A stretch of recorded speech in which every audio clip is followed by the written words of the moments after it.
Sebelumnya, Menteri Luar Negeri Indonesia Retno Marsudi menegaskan berkomunikasi dengan Menlu Iran untuk meredam eskalasi konflik yang terjadi dengan Israel. Retno lebih menggunakan upaya diplomasi untuk meredam situasi yang panas di Timur Tengah. Hal itu disampaikan Retno sesaat setelah Iran melancarkan serangan ke Israel beberapa waktu lalu. Mungkin bukan tekanan ekonomi atau apa atau banyak banget lah, itu biasa, itu di dalam dunia internasional biasa, harapan, tekanan dan sebagainya, tetapi posisi kita sejauh ini tetap kokoh. jadi tidak melunak ya Bu? Sebagai penengah Bu, inisiatif sebagai penengah. Kita terus bicara dengan pihak-pihak terkait ya, misalnya kenapa kita bicara dengan Amerika. Jadi Amerika itu selain kita bertukar message tadi pagi, pembicaraan per telepon kita lakukan karena kita tahu Amerika Serikat memiliki peran yang sangat besar untuk dapat menggunakan pengaruhnya agar deeskalasi terjadi. Dan tadi saya sampaikan langsung bahwa Anda punya peran yang besar dan tolong gunakan pengaruh tersebut. Jadi pihak-pihak yang berpengaruh terhadap masing-masing pihak kita juga coba dekat. Kebetulan kalau dengan Iran kita berhubungan dengan baik. Saya bicara langsung dengan Menteri Luar Negeri Iran hampir 1 jam, 50 menit, sekitar 50 menit, dan saya sampaikan juga bahwa eskalasi tidak akan membawa manfaat bagi siapapun. Ya, Vita dan juga pemirsa, Israel dilaporkan baru saja melancarkan serangan balasan terhadap Iran. Untuk mengetahui informasi terkini, kita sudah bersama dengan WNI yang ada di KOM Iran, ada Said Idrus Al-Hamid. Ya, ini juga sudah bergabung bersama kami pengamat Timur Tengah Nasir Tamara. Kita terlebih dahulu ke Idrus. Idrus, apakah benar misil Israel menghajar salah satu lokasi di Iran? Kondisinya di sana seperti apa? Ya, Assalamualaikum warahmatullahi wabarakatuh. Selamat pagi bagi masyarakat Indonesia. Saat ini pukul 7.30 di Iran. Sampai sekarang ini keadaan masih aman, keadaan masih kondusif, masyarakat masih menjalankan aktivitas seperti biasa. Di Isfahan juga dari kabar yang saya dengar, Isfahan juga masih aman, masyarakat juga masih melakukan aktivitas seperti biasanya. Terkait tentang ledakan yang kita dengar dini hari tadi yang dikabarkan oleh media barat, media luar maupun berbagai media terkait tentang serangan balasan Israel ke Iran, baru setengah jam yang lalu media-media resmi Iran mengabarkan bahwa serangan tersebut atau ledakan tersebut bukanlah serangan dari negara luar. Akan tetapi memang ledakan yang terjadi di Isfahan dari sistem pertahanan udara Iran. Karena setelah Iran menyerang balas Israel, sekarang ini sistem pertahanan udara Iran sedang on dan aktif-aktifnya. Sehingga apapun yang melintas di atas udara itu pasti akan menjadi sasaran dari sistem pertahanan udara. Itulah yang barusan dikonfirmasi oleh media resmi pemerintah Iran, bahwa ledakan yang terjadi di Isfahan adalah atas tembakan dari sistem pertahanan udara Iran terhadap hal yang mencurigakan yang melintas di atas, sehingga itu bukanlah ledakan di pangkalan nuklir Iran atau ledakan di pangkalan militer Iran. Keadaan di Iran, keadaan bandara internasional di Isfahan, Shiraz dan di Teheran juga sempat ditunda seluruh penerbangannya karena memang sistem pertahanan udara sedang on-onnya.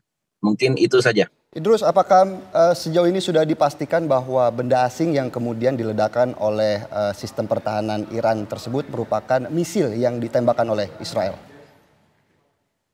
Sampai sekarang belum dikonfirmasi benda asing yang melintas di atas sistem pertahanan udara dan ditembak oleh sistem pertahanan udara di Isfahan itu apa. Sampai sekarang masih belum dikonfirmasi apakah itu adalah misil ataukah itu hanya sekedar burung atau drone kecil yang melintas. Oke, ini masih belum dikonfirmasi, tapi sejauh ini sikap dari pemerintah setempat di Iran seperti apa dengan kondisi adanya ledakan ini? Meskipun tadi Anda sampaikan ini bukan ada di wilayah nuklir Iran ya? Ya, ledakan tersebut bukanlah di pangkalan nuklir Iran dan juga bukan di pangkalan militer, hanya di satu tempat yang memang terdapat sistem pertahanan udara Iran. Pemerintah setempat juga belum memberikan imbauan apa-apa, belum juga menghimbau apa-apa kepada masyarakat Iran untuk berhati-hati dan untuk waspada. hal ini belum diberikan oleh pemerintah Iran kepada masyarakat. Karena sebelumnya kalau memang ada situasi-situasi genting seperti dulu corona, seperti dulu penembakan human error yang pertahanan udara Iran sempat menembak pesawat Ukraine, dan juga demo besar-besaran yang pernah terjadi di Iran itu biasanya pemerintah memberikan imbauan, entah itu di televisi, entah itu lewat telepon ataupun lewat SMS kepada setiap masyarakat Iran. Nah, sampai saat ini kita belum menerima SMS, belum juga menerima telepon, dan juga TV belum memberikan imbauan waspada kepada masyarakat Iran. Jadi situasi masih normal, masih biasa-biasa saja dan masih aman-aman saja. Masyarakat pun masih aktivitas seperti biasa. Baik, terima kasih Said Idrus atas laporan Anda. Dan kita juga sudah terhubung dengan pengamat Timur Tengah Pak Nasir Tamara. Pak Nasir, mungkin bisa dijelaskan bagaimana kemudian media luar memblow up bahwa ini adalah serangan yang dilakukan oleh Israel kepada Iran. Media luar yang saya baca itu 30 menit yang lalu mengatakan bahwa telah terjadi pengeboman oleh Israel di dekat Isfahan. Sumbernya media dari Amerika, dari CBS, tapi juga dari Al Jazeera juga ya. Saya senang ada berita dari Iran juga. Intinya begini, kenapa Isfahan? Isfahan itu adalah pusat persenjataan di Iran. Dan di dekat Isfahan itu ada kota Natan yang merupakan juga sebuah pusat nuklir di Iran. Nah, ini yang seandainya benar bahwa itu adalah serangan dari Israel, maka usaha untuk melakukan deeskalasi konflik di sana itu jadinya gagal kayak gitu. Padahal ya di kabinet Inggris sudah dibicarakan bocorannya bahwa Israel kalau membalas itu dengan spesifik target lah, nggak membabi buta. Dan juga ada berita dari Israel juga, Perdana Menteri mengatakan mengusahakan supaya tidak ada korban-korban jiwa semua.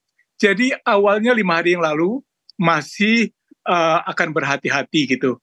Tapi kalau kejadian pagi ini memang betul-betul dikonfirmasi oleh Iran, oleh Amerika Serikat dan pengamat independen, ya mungkin saja muncul dalam beberapa jam ini akan lebih jelas lagi, maka kita bisa katakan bahwa bila eskalasi memuncak gara-gara serangan ini, maka sebuah perang yang lebih besar itu bisa saja terjadi antara Israel dan Iran.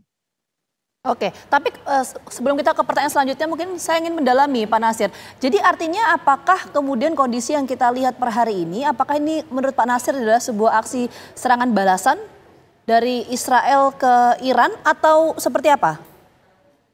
Saya rasa kalau kita melihat bahwa awalnya itu pemerintah Israel dan Amerika Serikat dan anggota NATO yang mendukung Israel meminta supaya dilakukan Israel hati-hati jangan membuat sebuah perang terjadi kan. Kalau memang ternyata itu terjadi serangan karena Perdana Menteri Netanyahu yang memerintahkan kepada militer untuk melakukan serangan, maka ini akan mengubah peta sama sekali. Jadi deeskalasi tidak terjadi, yang terjadi adalah eskalasi. Ini sedang kita tunggu.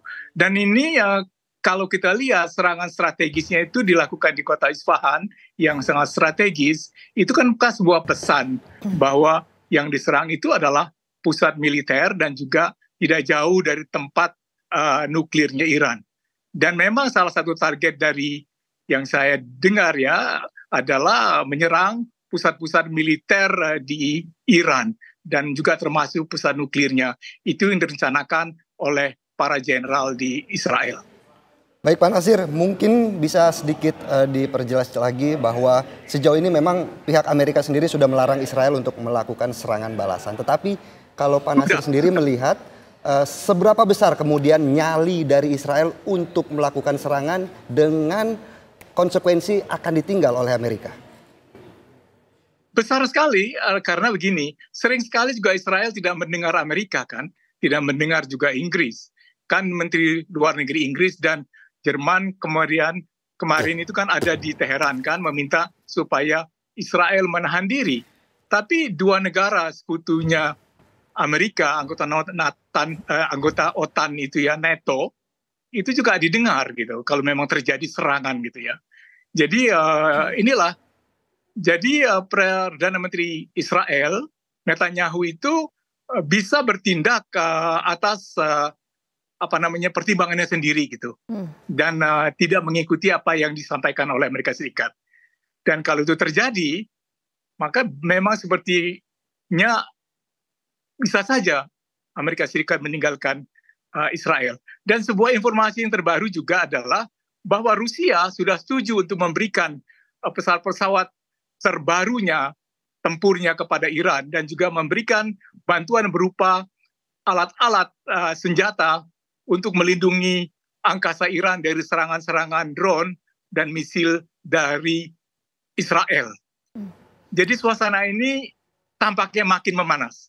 Oke, tampaknya makin memanas. Iya, tadi ya resikonya adalah hubungan antara Israel yang menjadi sekutu dari Amerika Serikat ini akan terganggu. Tapi sebelum ke sana, Pak Natsir, kita ingin mendalami dulu. Tadi kan sempat ada laporan yang disampaikan oleh rekan kami atau warga negara Indonesia di Iran bernama Idrus yang menyampaikan bahwa sikap dari pemerintah Iran sejauh ini tidak memberikan imbauan kepada warga untuk berhati-hati dan lain sebagainya. Apa yang bisa dibaca dari pernyataan sikap pemerintah Iran di tengah situasi saat ini? Sekarang ini yang memberikan komentar itu adalah semacam kepala dari otoritas bandara di Amerika, di Iran. Jadi belum ada seorang jenderal atau apalagi panglima perang atau juru bicara militer di sana yang mengkonfirmasi, yang mengatakan itu semua. Jadi kita harus melihat lebih jauh nih ya. Kita harus memantau lebih teliti lagi dan lebih dekat lagi. Karena ini kelihatannya perkembangannya bisa sangat cepat. Seharusnya dalam diplomasi gini, itu perlu waktu 2 minggu lah kira-kira supaya ada tindakan balas atau tidak dari sebuah negara yang pernah diserang gitu. Tapi ini baru 5 hari, tanggal 14 dan sekarang 19, itu sudah terjadi sesuatu yang diperkirakan serangan dari Israel terhadap Iran. Dan ini kan menunjukkan bahwa suasana makin memanas di Timur Tengah. Oke. Ya, Vita, kita akan melihat bagaimana tanggapan dari hasil rapat DKPBB yang berlangsung beberapa saat yang lalu. Ya, kita akan langsung coba tanyakan seperti tadi Philip sampaikan kepada Bang Faisal Assegaf selaku pengamat Timur Tengah. Selamat siang, Bang Faisal. Mungkin langsung bisa ditanggapi tadi apa yang ditanyakan oleh rekan saya Philip.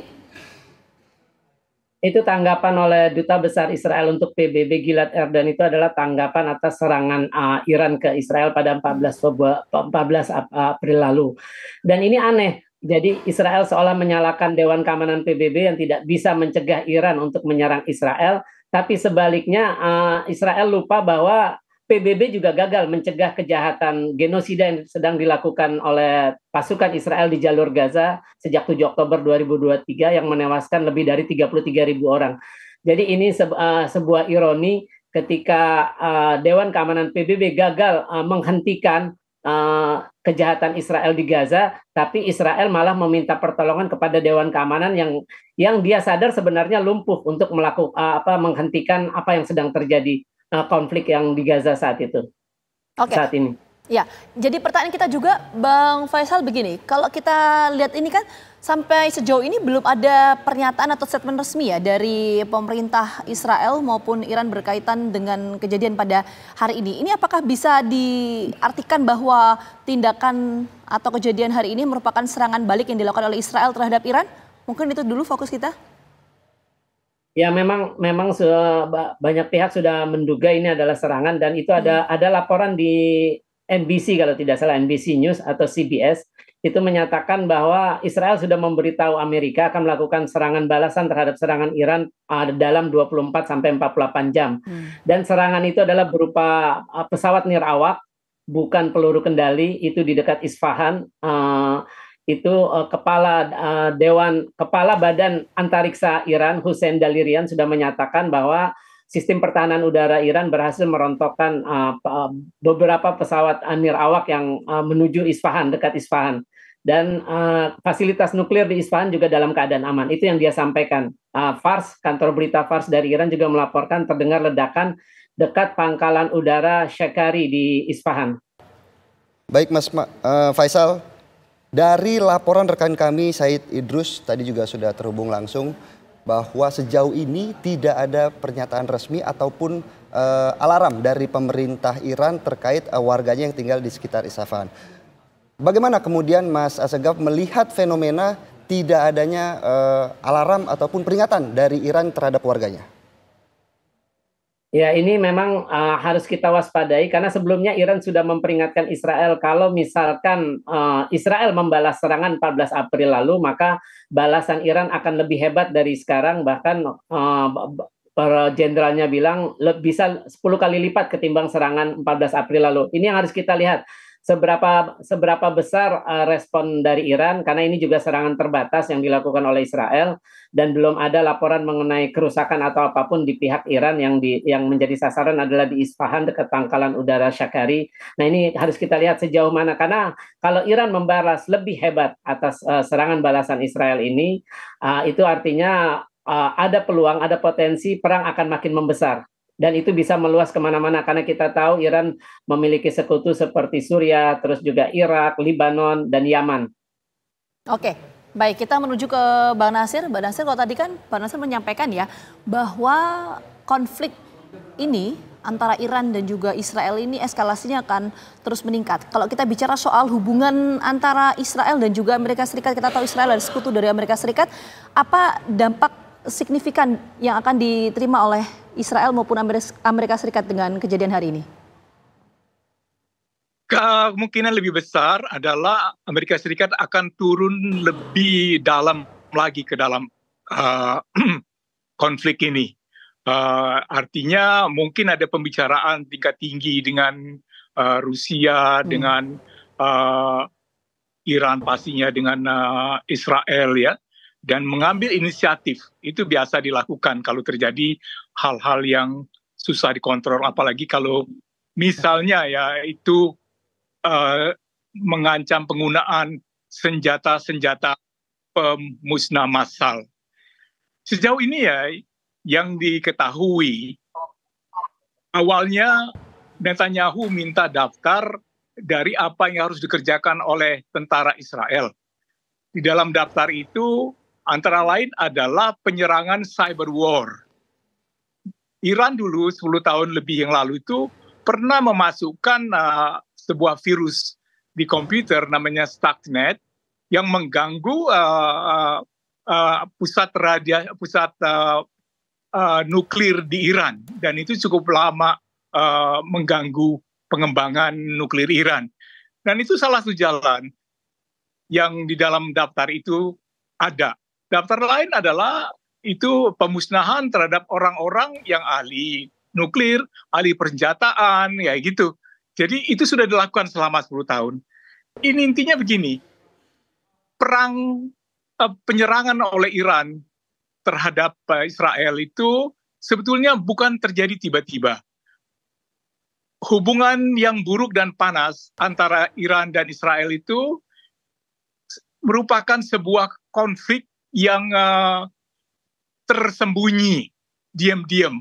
Masing-masing memakai proksi, masing-masing melakukan penyerangan-penyerangan yang bersifat tidak frontal, tidak ketahuan, gitu, rahasia. Tapi akhirnya sesudah kejadian di Damaskus, ada sebuah kasus Bali yang membuat Iran tidak berdiam diri lagi. Dan kita katakan di sini bahwa Iran sudah sangat percaya diri bahwa saat ini dia memiliki persenjataan, kesiapan mental yang kuat untuk menghadapi Israel. Dan makanya, tapi Iran juga mengirimkan pesan kepada Amerika Serikat bahwa dia akan mengadakan penyerangan itu tidak menyasar kepada penduduk, tapi kepada beberapa target militer gitu kan. Seakan-akan sudah diberitahu, seakan-akan Washington sudah tahu akan terjadi penyerangan. Kalau tidak diberitahu semacam itu, kemungkinan besar semua rudal yang dikirim atau sebagian banyak lah gitu ya, rudal yang dikirim dan drone ke wilayah Israel itu akan mengenai sasarannya. Jadi di sini kita melihat di belakang ini ada sebuah usaha diplomasi yang sangat intens untuk melakukan pengurangan ketegangan.